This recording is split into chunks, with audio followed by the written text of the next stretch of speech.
Hello, I'm Toppy, and yesterday the brand new DLC for World War II came out called Resistance, and today I want to talk about the multiplayer side of it and whether you should bother buying it. What I want to talk about today is the 3 brand new multiplayer maps that came out. We did also get a brand new operation with it, as well as a new zombie mode, but both zombies and war game modes don't really interest me that much, so I just wanted to cover the multiplayer maps and whether they're worth buying. So in the Resistance DLC, we get 3 new DLC maps. The first one's called Arthropoid. This is a long range, slower map. This is mainly because of the river which runs right through the middle of it, meaning that it's a good sniping map. I've had a couple of sniping games on it, and it does play pretty well on the right game modes, but it's not one of the best maps in the game. Next we have the map Occupation, which is a remake of the MW3 map Resistance.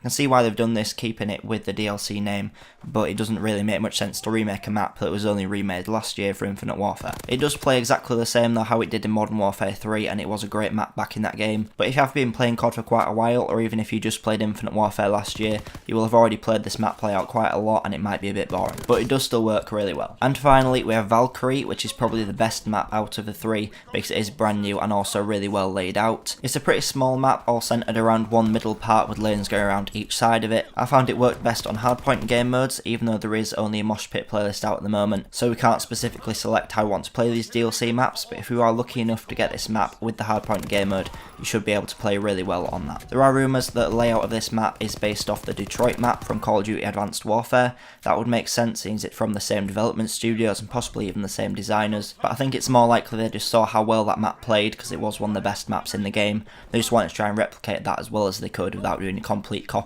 like they have done with Occupation. So for the multiplayer side, if that's all you play like me, is it actually worth it?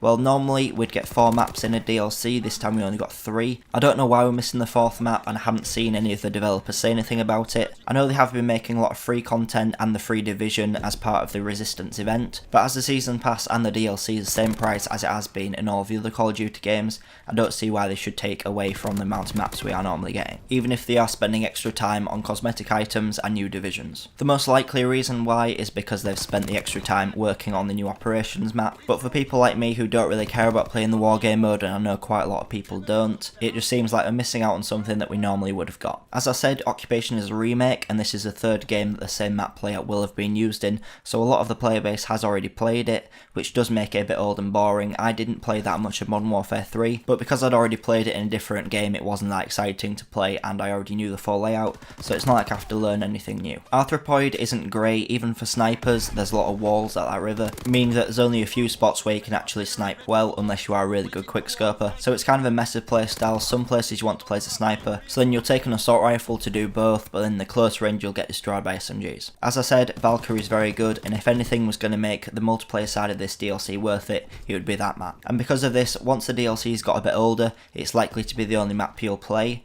but because it's only 1 map out of the possible 4 that we should have got, you won't get into that many games playing it, which means that after the hype of this brand new DLC has died down, you probably won't be playing that many games in any of the maps. So overall, I think if you do play this game a lot and you do want to get new content, you might as well buy the DLC or buy the season pass, because the maps are decent and they are quite fun to play, even if some of them aren't brand new and you are missing some. But if you aren't that much of a serious player and you don't play all that much, I'd say just stick with the free content and save your money on the DLC, because the free content, to be honest, is a lot better than the paid content, I think.